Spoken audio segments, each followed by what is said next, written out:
बाहेर थंडीचा जोर अतिशय वाढत चाललेला आहे, म्हणूनच मी तुम्हाला अतिशय टेस्टी आणि हेल्दी असं सूप दाखवणार आहे। त्यासाठी मी इथे गाजर, शिमला मिरची आणि कोबी बॉईल करत ठेवलेले होते, जेणेकरून त्यांचा स्टॉक आपल्याला काढून घेता येईल।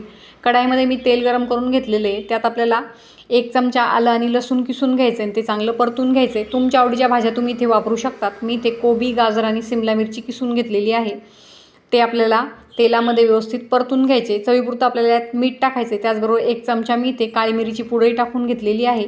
1 चमचा आपल्याला यात सोया सॉस टाकून घ्यायचा आहे। ग्रीन चिली सॉस मी इथे घेतलेला आहे, तोही मी इथे थोडासा टाकून घेतलेला आहे।